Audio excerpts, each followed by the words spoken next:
Welcome everybody. Thanks for coming to our inaugural press conference of 2017-2018. Hope you guys have had a good start to the school year, even though it was a little bit late due to Harvey. But it's good to see several of our schools represented. I see Falls, Langham, Cy-Fair, Jersey Village. Jersey Village! Woo! Bridgeland's Advisor. They're all freshmen. They'll be here. They'll come eventually to one of these. But great to start up again, and really want to thank our guest Jenny for filling in for us. I know she didn't have a lot of prep time, so thank you. And she was just battling Houston traffic, so let's give her a little bit of sympathy. But before we get started, guys, for those tuning in on the live stream, if you want to submit questions, just remember to use the hashtag CFISDpresser, and you guys can use that too if you just want to join the conversation on social media. But to start us off, I'm going to welcome up the editor for the Falcon Yearbook, Andrea Zagal. She's going to give a little description of the program.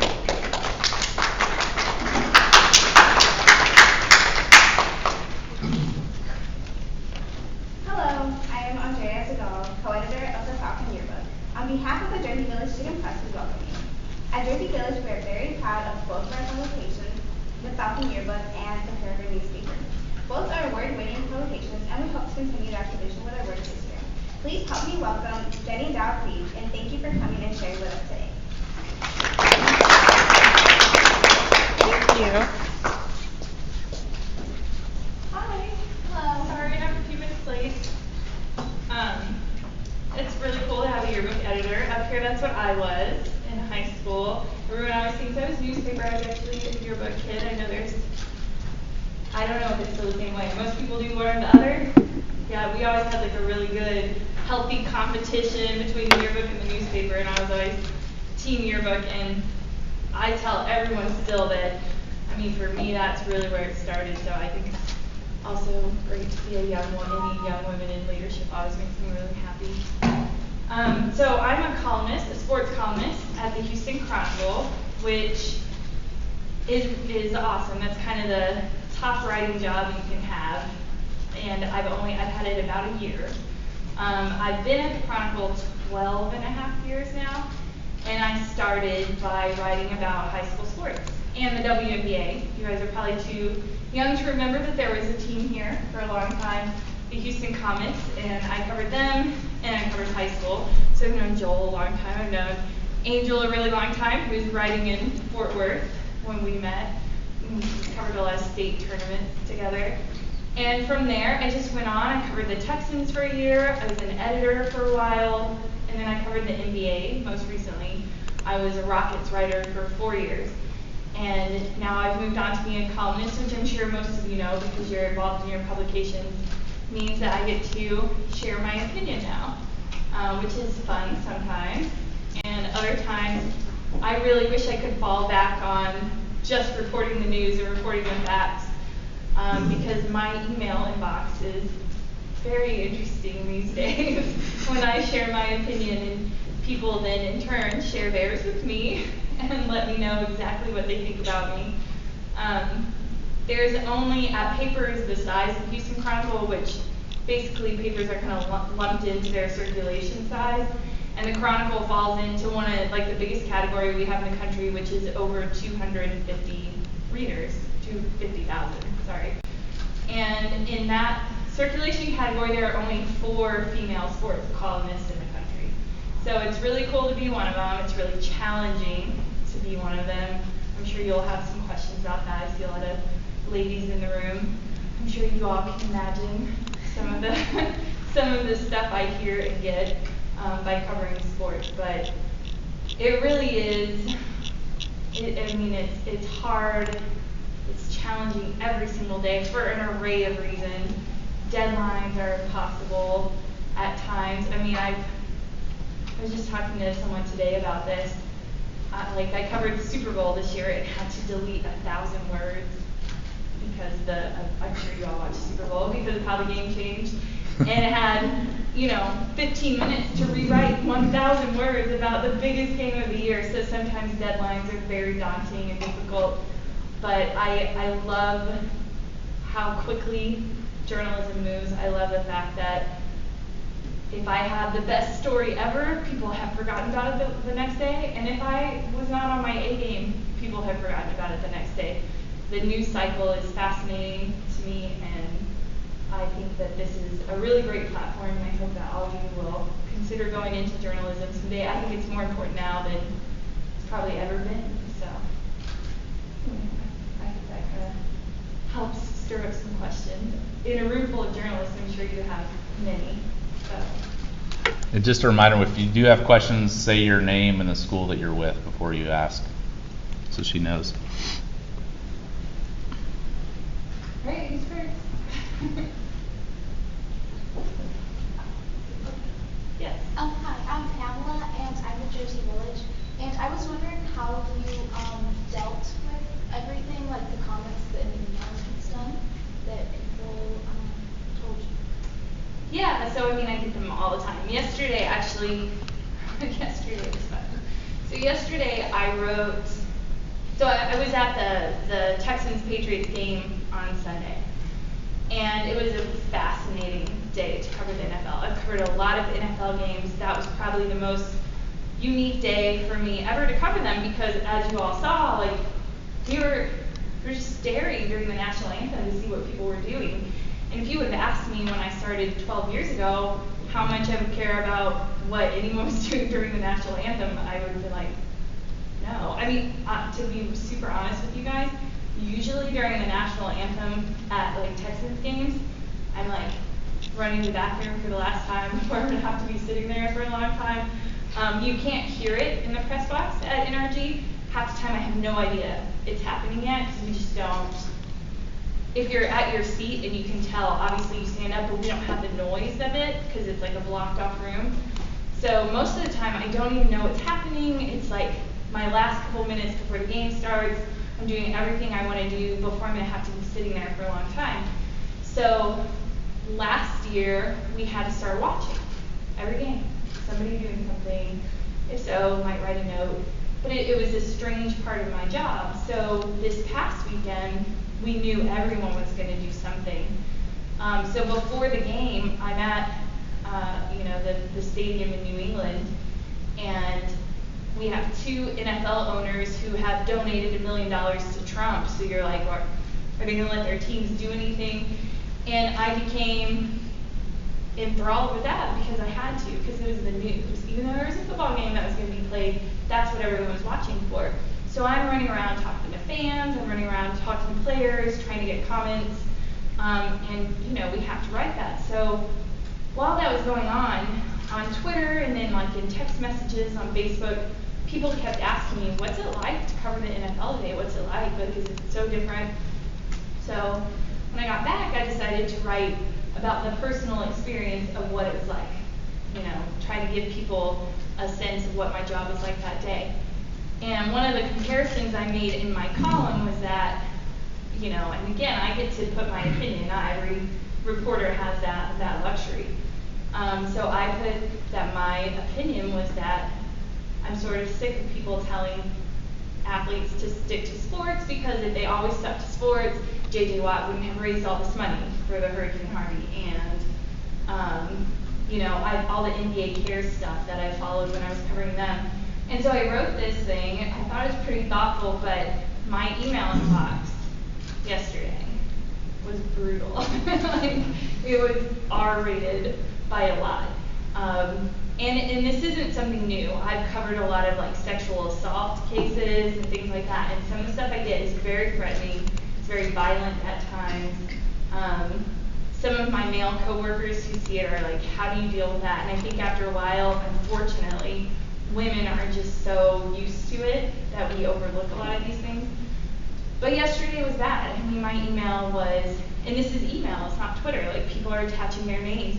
Some people put their phone numbers. Like, they want me to know exactly who they are as they're telling me of what a terrible person I am. And these are people that don't know me at all. I'm not saying I'm a great person. Maybe I'm terrible, but they don't know, They're telling me they're never going to read anything I write again. I need to be fired. Chronicle is a liberal rag, and it's good people like me. This is what happens when you let a woman cover sports. We don't know anything. I respond to every single one of them and just say thanks for reading. Have a good day. Because there's not really a lot more you can say than that. Just like I'm supposed to put my opinion out there, they're all entitled to tell me theirs. I wish that it didn't have to become personal attacks at times. Like, I covered a lot of the beginning of the Baylor scandal, which I'm sure all of you know, the big sexual assault scandal with their football team. And some of the stuff I would get, I mean, just to be frank, like people would tweet me and tell me I deserve to be raped for writing stuff.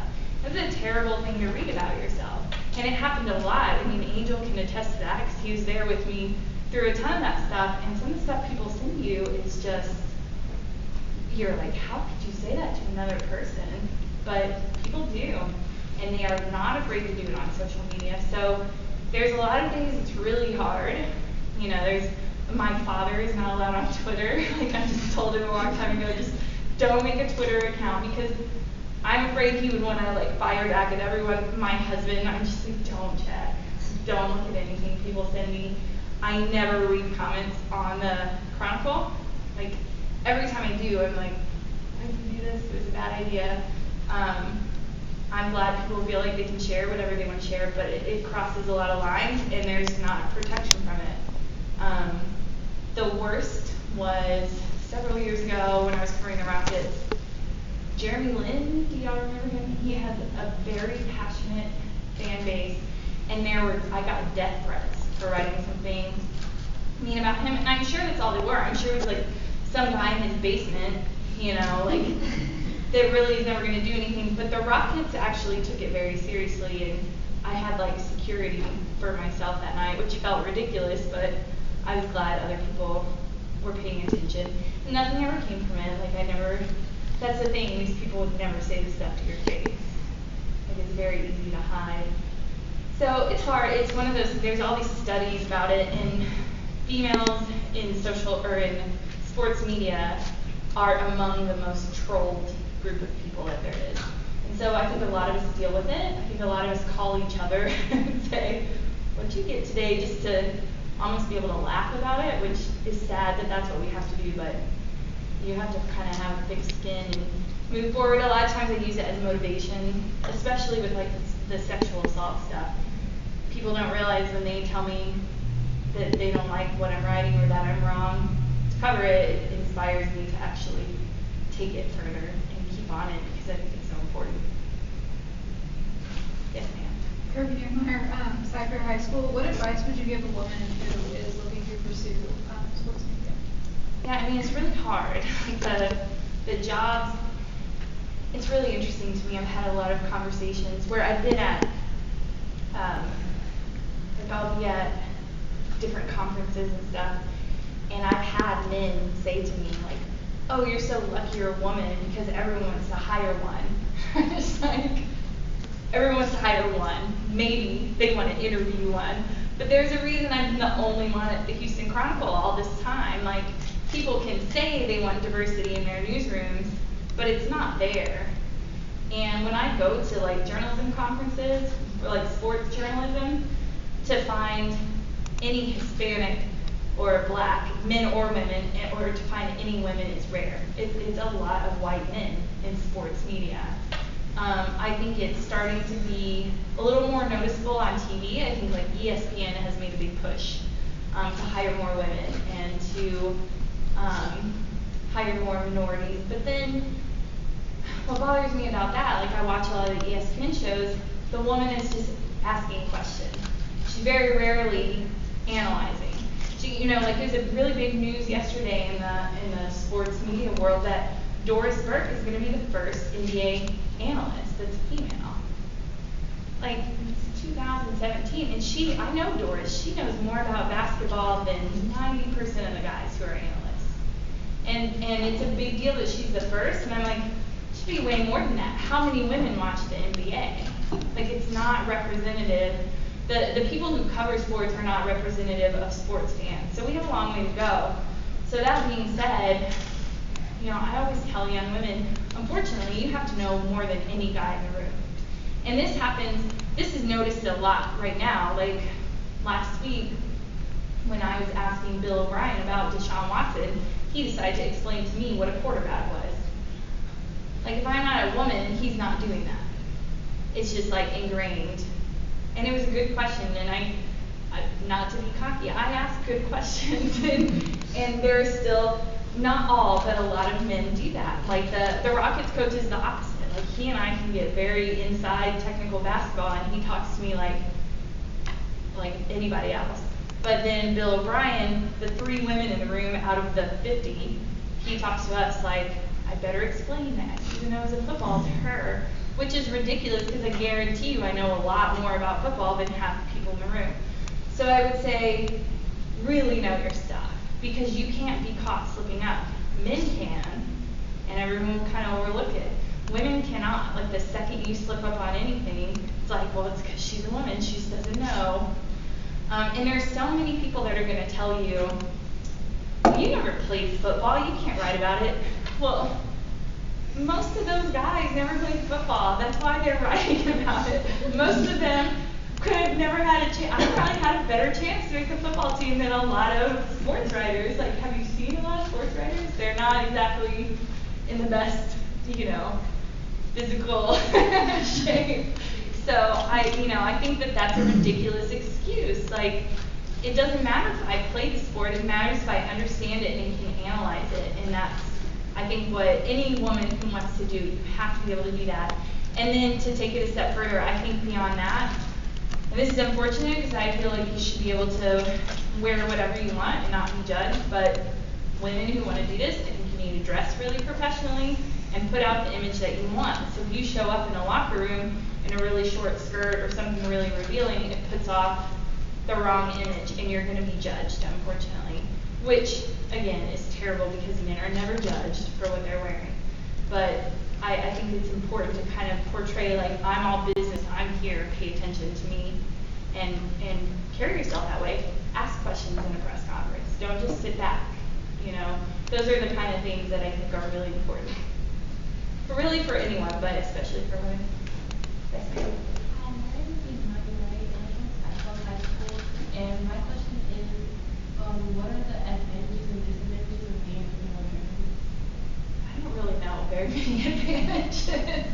I know that's so terrible to say because I'm very proud to be a female doing what I'm doing, but you're not giving me special favors of any kind. And I mean the disadvantages is there's still sort of a stigma that we don't know as much as our male counterparts. You're going to get hit on by athletes, and most of them are children, so they're like, and most of them are used to being able to do whatever they want, whenever they want. So you unfortunately have to have a lot of uncomfortable conversations in locker rooms that, it's really been kind of interesting to work with some of the guys I work with that have been doing this forever. Like the other Rockets writer has been doing this for about 30 years. And the first year I was on the beat with him, he's like, oh my God, I can't believe that you have to have these conversations. Like, I've never had to deal with that. I think it's bad that, for those of you who follow a lot of NBA, you almost have to know all the agents, right? Like the agents and general managers is how you break news. Like, a guy can go out and have a drink with those guys or whatever. But if I do it, then people are going to be like, are they dating? No, there's stuff like that. There's just all these assumed judgmental things when a woman does anything that you really have to you just kind of have to deal with them. And it's unfortunate. There's a lot of explaining yourself, and there's a lot of standing up for yourself that guys just don't have to think about. And so I think those are the advantages. I mean, as far as the advantages, I think anyone who's in a position where you're the only one in the room, like a lot of situations where I'm the only woman in the room. I guess maybe the advantage to that is I feel really strongly about speaking up, because I kind of feel like I have to represent all of us that aren't in the room. And I think that maybe that's an advantage. Maybe if everyone around you looked exactly the same, you might not feel compelled to really speak up. And I always do, probably to the point that it annoys my bosses and anyone else, but they're very kind about it.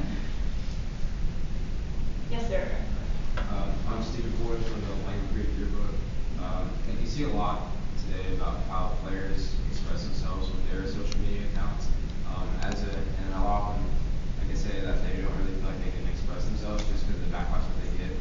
And a lot of that dialogue is between like the reporter and the player. So I was going to see like how do you feel as on the other side about players being able to express themselves through like social media?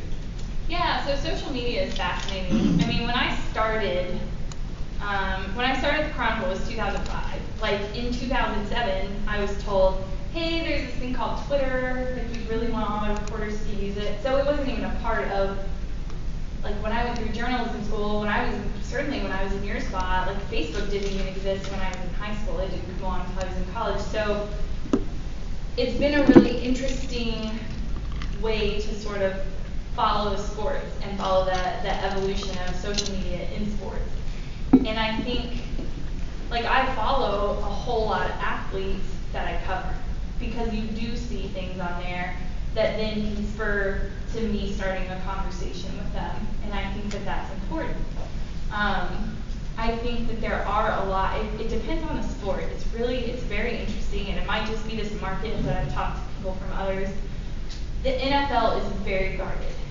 Like the access is really limited. You know, we get to talk to J.J. Watt once a week in a situation like this. So I never get to talk to him alone, which is bad. You want to be able to have conversations with athletes on your own so you can get information that not everyone has to share, you know, like get a scoop basically. That's hard in the NFL. It's hard to be able to build any kind of rapport with any player because you just don't have the time or access. So I would say in that case, following their social media accounts is more important than anything because you get more substance from that a lot of times than you do from an interview.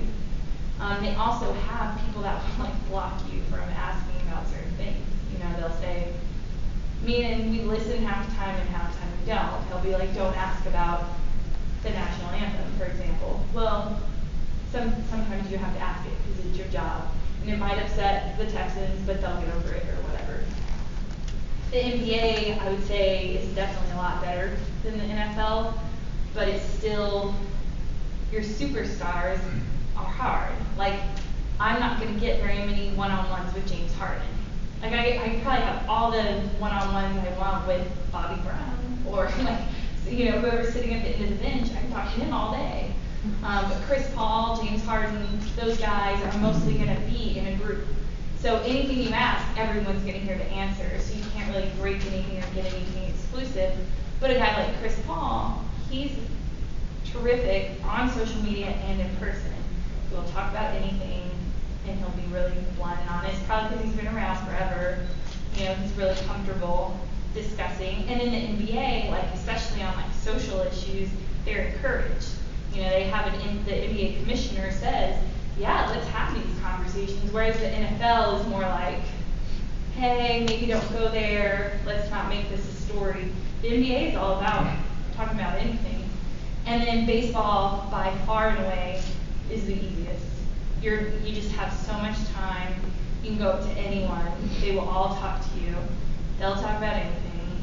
Like it's just a different, maybe because they don't practice, you know, you're only there before games or whatever, it's just a much more relaxed.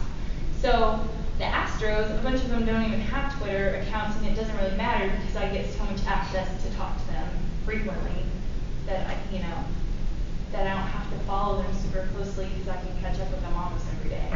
So it just it really varies. But I would say like in the NFL, I think social media is really, really important because you get so little time to actually talk to those guys that you're going to end up pulling from stuff they tweeted or what they put on their Instagram. And on the flip side of that, you can use that stuff like a couple of years, not this time when the Rockets were trying to get Carmelo Anthony, but the last time they were trying to get him. I saw that he was somewhere on Instagram in Houston, so I got in my car and went there. I didn't, he said no to an interview, but you have, like in situations like that, I'm sure they get annoyed by it, but it helps us try to figure out where to be or what lead to kind of follow to get something. I don't know if that really answered your question, but I tried. Yeah. Gerardo Garcia, New Jersey Village Press. Does the way politics are coming together with the sports, do you think that influences how you write your columns now? It does for me because I'm a columnist. But I would say, I mean, like our Astros beat writer, maybe not. You'd have to ask him because it's a different thing. But for me, it's really important for me to follow what the story is, and whether people like it or not, that is a big story right now. The way that like the social world and the sports world are coming together, that is a story, and so that's something I am going to cover and write about. And some readers love that I'm doing it, and some are like, just write about football, and I try to do a mix of both. But I think that anything, not just politics, I think when sexual assault is a big part of college football, I have to go there. I can't just ignore that that's happening and write about the score of the game because it's a big part of it. I think that, when the hurricane came, we had to cover those angles in sports. It really wasn't about high school football starting, it was about the fact that high school football couldn't start, and why. And so, yes, I need to be out at Keenwood High School, and I'm not writing about what play they're going to run, I'm writing about, something that's just completely outside of sports because that's what's going on, and I think it's important to follow whatever the storyline is, and, that's our responsibility as journalists. So you can't just ignore it because it's uncomfortable, particularly in my position as a columnist. Like today, I went to Rockets practice this morning thinking I was going to write about Eric Gordon. Well, I'm not. I'm going to write about the FBI and NCAA football or basketball because that's what's moving the meter today. And that's, if you get on social media, if you watch any sports news, that's what we're all talking about. We're talking about Rick Pitino getting fired. We're talking about, Houston is one of the best cities in the country for AAU basketball. All those guys have to be freaking out right now because there's assistant coaches facing 80 years in prison for stuff that is happening all around us. So that's what I have to write today. And these are, bribery and, wire fraud and stuff that has nothing to do with what's happening on the court, but it's what people care about in sports right now. So I think it's my responsibility as a journalist first to chase the story, and I happen to be in the sports realm, so it's whatever those stories are under that umbrella. Yeah. As a columnist, do you just cover like your main three sports, or just like kind of whatever the biggest story is at the time? I try to do a lot more than that. I think if I just want, like our other columnist mostly does the pro sports, and that's it. But I try to get out to A&M football or UH football. I try to do some high school stuff. Like high school is still my favorite thing to cover, actually. High school football and the NBA are my two very favorite things. So I try to get out and do some high school stuff. I'm going to try to get something together this weekend about, all of this anthem stuff at the high school level, which is going to be way more difficult than writing it at the pro level because there's a lot more red tape in high school. The coaches are facing a lot more if their kids do something. They're going to hear about it from parents. And anyway, so yeah, I try to do more. I try to find things that are a little bit off the beaten path that people don't know about or aren't following, but I do have to cover the text. I have to cover the Rocket. Like I can't ignore that stuff, but I write enough. I write like 4 times a week, so I try to find something at least once a week that's a little bit different. It doesn't always work. Sometimes it's just easy to go to Texans and I'll do that, but I really do try to mix it up and find other stuff. I really try to find stuff about women when I can, because we just don't cover women's sports well at all. So when there's anything,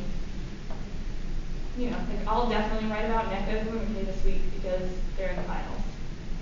And I guarantee you most people in Houston have no idea that the WNBA finals are even going on. But I will write about her because I think it's really important and it's a local connection. And she's the reigning woman. So. Yes, ma'am. Martin comes up to the Village High School. What piece are you most proud of writing?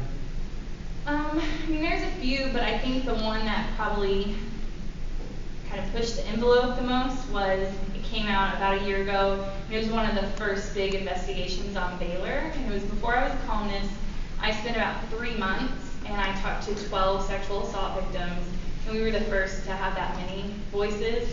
It was really hard because you don't name sexual assault victims, so I had to corroborate everything with 2 to 3 sources, had to figure out how to write in narrative style without using names, and I didn't want to give like aliases or anything. And the first draft of that story was like 12,000 words, which is, my editor was like, yeah, we're gonna have to cut this.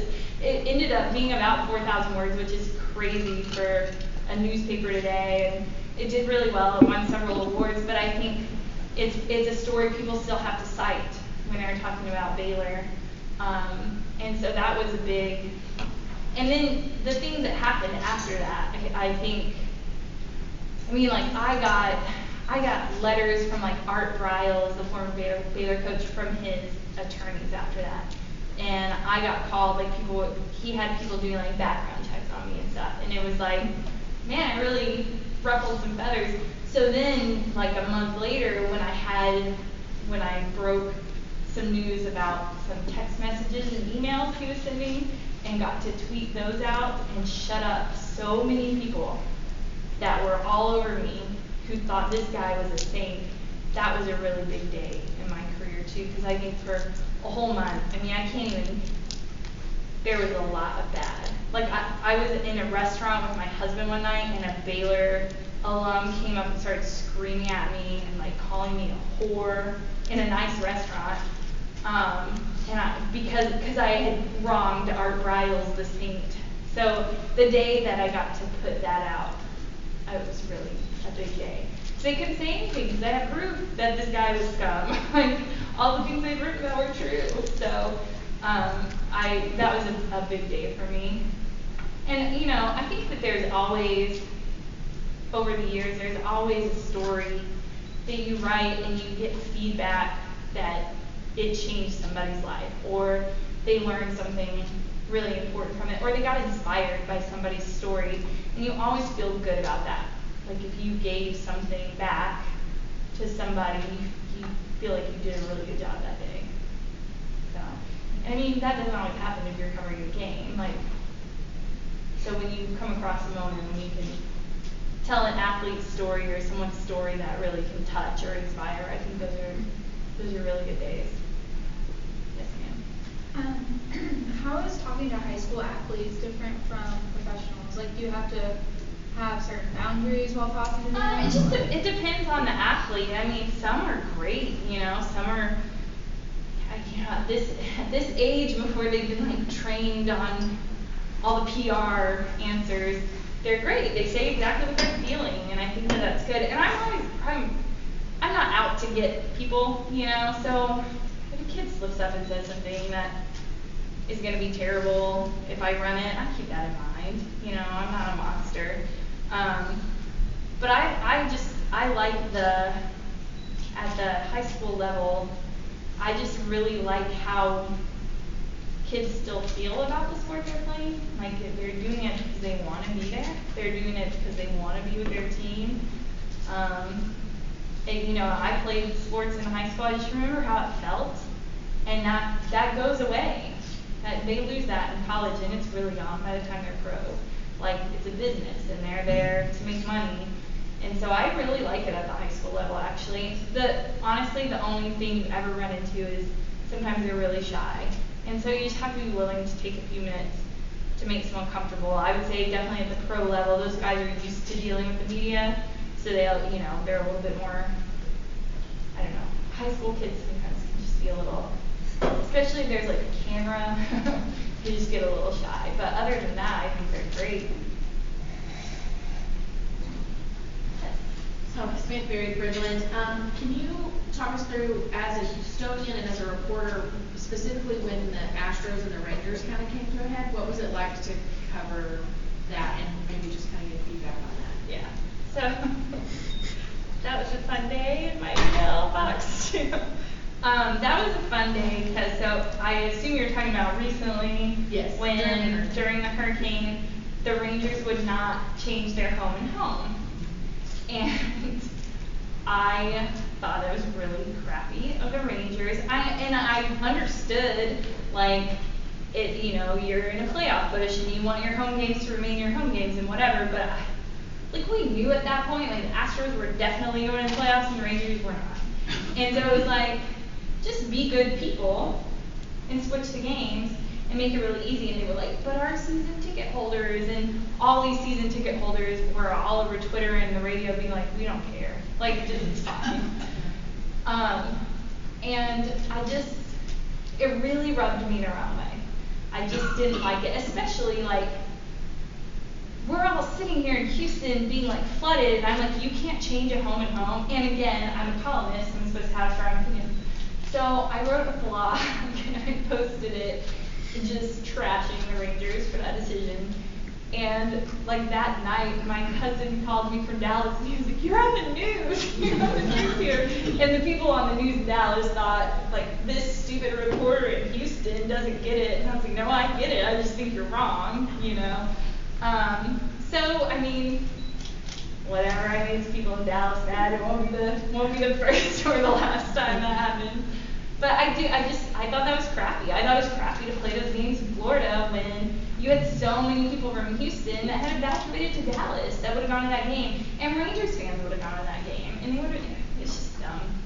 And they played last night and the Rangers lost 14-2 or whatever. I stopped watching after a while. Yes. I'm like, thank goodness you had that game at home. I'm sure your season ticket holders loved it. You know, like, I was so glad the Astros beat them like that. But I'm not even a fan. I just thought that was a really crappy move from their organization. And then some of the stuff they said, like, to justify it was just, I thought it was stupid. But Angel disagrees with me. He's a Rangers fan who's texting me that day. No. So, but I just think in situations like that, it's like, this is bigger than sports. Like, do the right thing for people. I don't know. It just makes sense to me. All these other places were being so nice, like, you know, I forget who all was where. I think Baylor had like a Rice volleyball team staying with them, and TCU had their football team was there, and UT had the UH football team, and I was like, and the Rangers can't flip 3 games, which would have basically meant those 3 games would be here right now instead of Dallas. So they made them all go to Florida instead. I thought it was crappy. So, but stuff like that, it's fun. But I got a lot of hate mail from Dallas.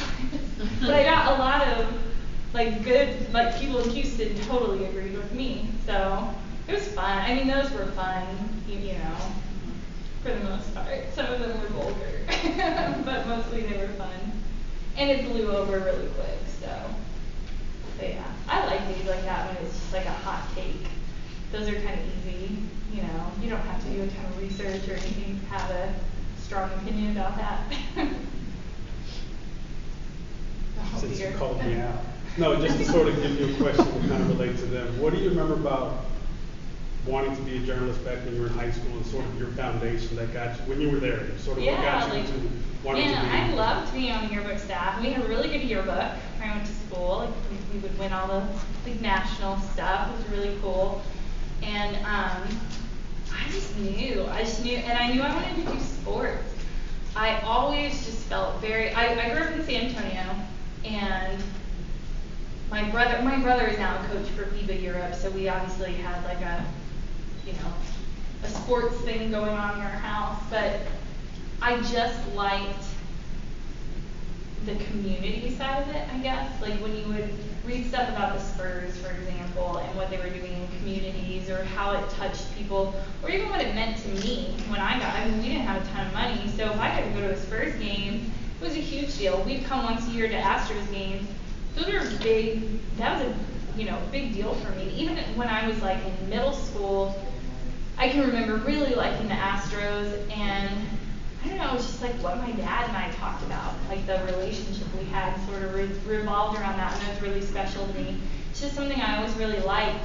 And then I think probably college, I went to University of Oklahoma, and when I was there, pretty early on there were some comments made about, are you sure you want to go into sports? That's really hard. And for me that was like, well yes, now I really want to because you're saying I can't. So I guess I can thank the naysayer. I had one professor my freshman year that told me I'd never make it as a writer, and I guess I should thank him because probably if he wouldn't have said that, I might have skated by a little bit more, and instead it made me probably work a little bit harder. I did find out later that he said that to everyone because he thought it was motivation, but I didn't know it at the time, so it was helpful. Any other questions? Yes, ma'am. Hi, I'm Naomi with Jersey Village. Who are your inspirations in media growing up? A lot of people. I mean, we always had a newspaper in our house, and I'm grateful for that. I'm grateful that like I was in a home that subscribed to a newspaper and pick it up every day and pass it around. I mean, when I was a kid, I would just read the comics, but it was a big deal, like to get the paper and do that. And so I'm really grateful for that. And then over the years, I mean, it's expanded. And what I would say too, it's not even just like, it's not just journalists, which we could be here all day if I name them all. It's authors and writers. I like the craft of writing a lot, and I think some of the best advice for anyone who wants to be a journalist, you gotta be reading everything. Don't read the stupid fake news stuff. But you should be reading you should be reading the New York Times, you should be reading the Washington Post, you should be reading the Boston Globe, you should be reading Houston Chronicle, the Dallas Morning News, like read these big newspapers and then magazines, read GQ, read Vanity Fair, because they're getting the best writers out there. Even if you don't care about the topic, read the way it's crafted, read the quotes they're getting. To ask yourself, what question did they ask to get that? How could I get that out of someone? Because I'm sure when you interview people, there's a lot of times you're like, great, there's not a lot of substance. So think about what kind of conversation would I have with a subject to get this kind of quote from them. And the only way you can do that is if you're reading. And I think at your age, I was reading a lot every day. I mean, we would go to the library, and that's where I would get newspapers because I don't want to admit that, but I don't think we had the internet until I was like a senior in high school.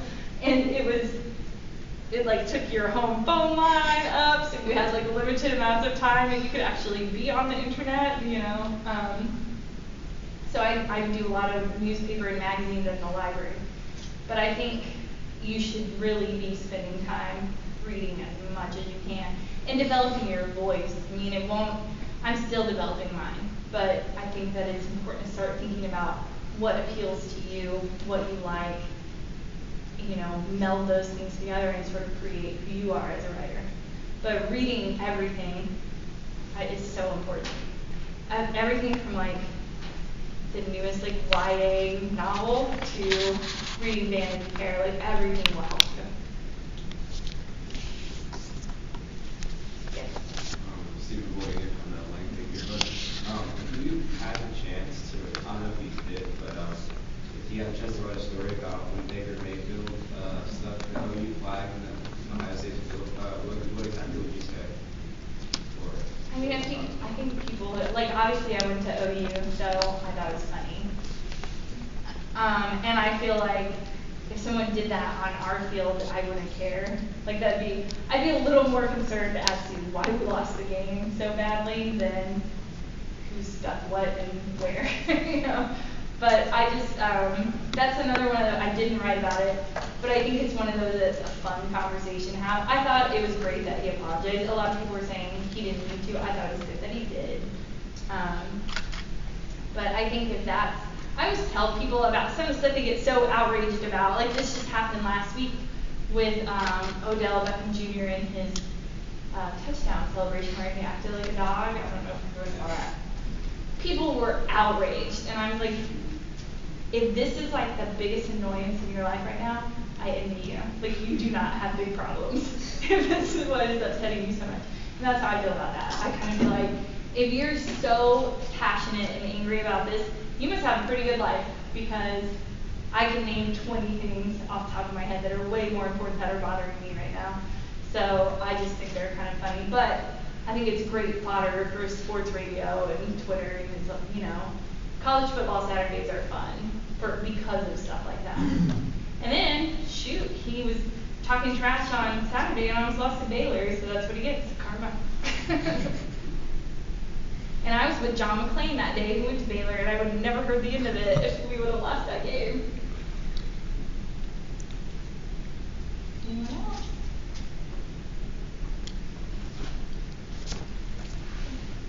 Angel?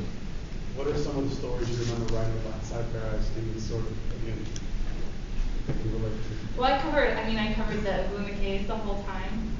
That they The were, older. huh? The older. Yes. But I'm gonna write about the younger two at some point, because they're at Rice now.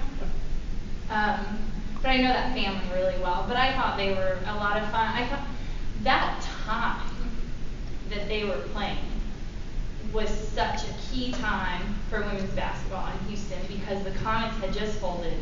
It was a big surprise to a lot of people, because it sounded like the WNBA was going to float them for a few years, and I don't know how much you know about the Comets, but they won the first 4 WNBA titles. I mean, they were a big deal. They sold out games here. So for them to like suddenly fold, people here were really angry about that. Like, they had a very passionate following. So, and you know, UH women's basketball wasn't great, Rice women's basketball wasn't great.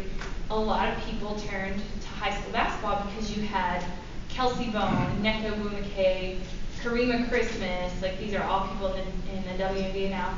Brittany Griner was up and coming. You just had, like I went to a game that was Griner versus Kelsey Bone. They were like #1 and #2 in the country. It was the year after Nneka graduated and Shanae was still like a sophomore, and those two were seniors.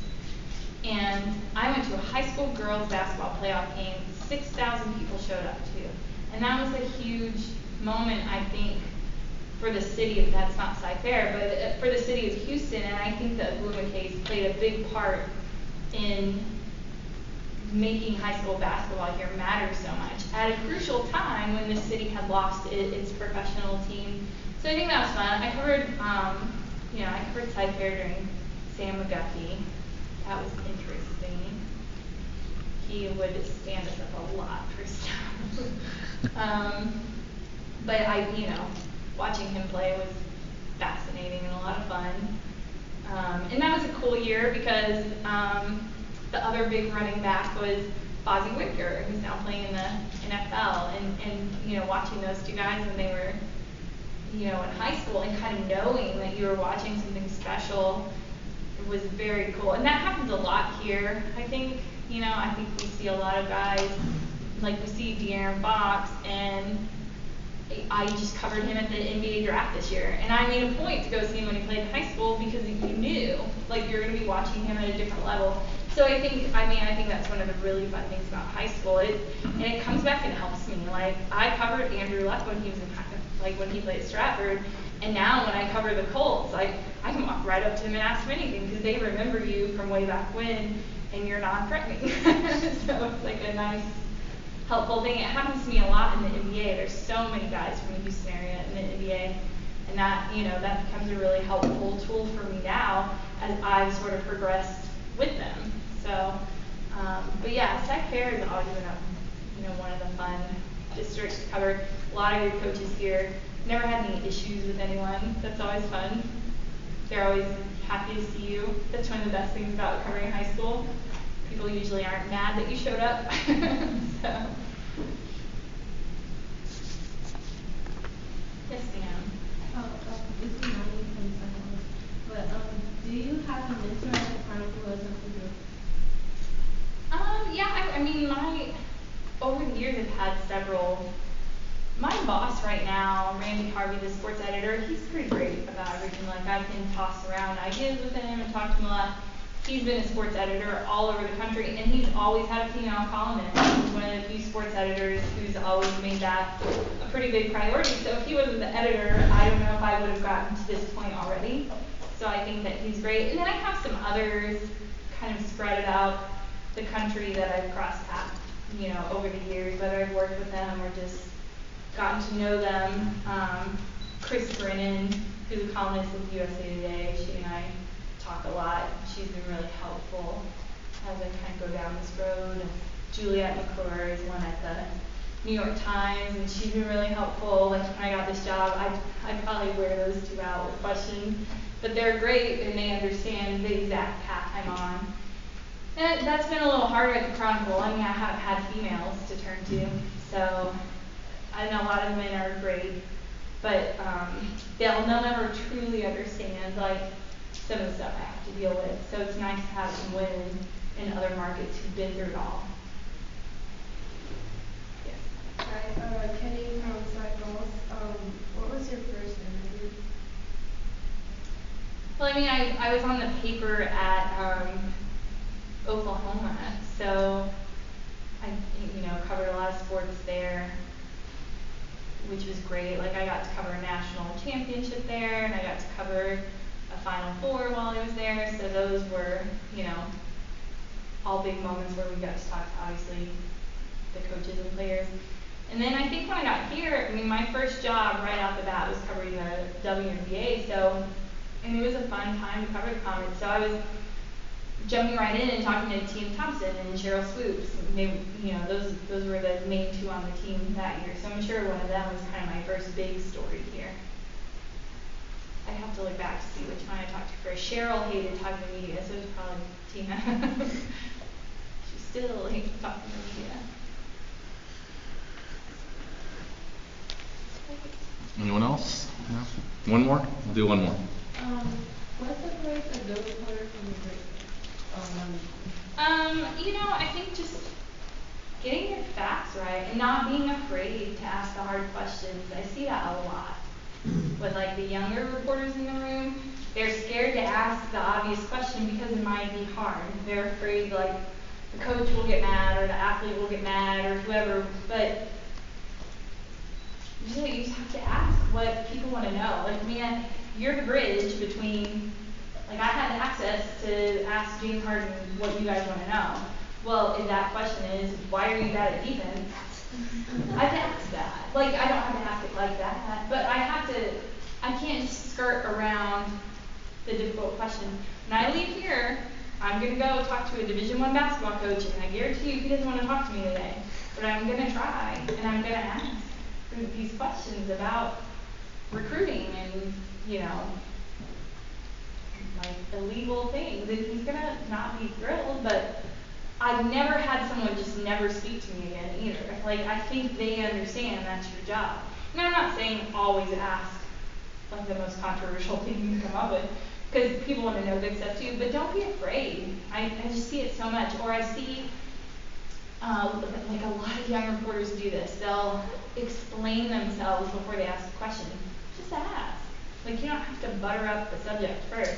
You'll see this a lot, like, see a lot of Texans because the coach is mean to all the media. And that for some reason, all these TV people think he's suddenly going to be nice. Like, he's not. That's who he is. Whatever. But they'll say, coach, that play on whatever, and, second and 10 when you did this, and blah, blah, blah, which is really creative. It's like, he knows the play, just ask your question. Like, I can't stand that. And I think that makes you seem weak in some ways. So be tough, ask a question, don't be afraid to. And then preparation. You'll always be ready to ask the right question if you prepare. Like, don't walk into something having no clue what you're writing about. You should always do your homework. You should always walk in having an idea. You should have questions in your head, but you shouldn't be married to them. Like, the second someone says something a little bit more interesting, you should go down that path. I think you guys did really well with that today. Like, I dropped in very early that sometimes it sucks being a female sports writer, and several people then followed up on that. Like, that's the smart way to do it, rather than, I have these questions, that's all I'm going to ask. So I think really listen. You have to just be a reporter. Listen for the news. Don't be afraid to ask about the news. Be prepared. And then work on your craft all the time. I hate it when I have a bad week. Like, it really affects me still, 12 years into my professional career. And I hope that never goes away for me. I never want to become complacent. I always want to get better. And I think that's really, really important, that you don't get to a point where you think you've made it and so you're good. Always work on getting better. Because someone will always be trying to get your job. So you want to make sure you're better than them for sure. Awesome. Let's thank Jenny for being here, guys. We're gonna bring up Pamela, one of the students here. She has a little token of appreciation from the High School Journalism Network for you being here today. Well, thank you so much. I appreciate that. Very nice. Chocolate is always really good. Your favorite beverage. For sure. Thank you so much. And thanks for having me.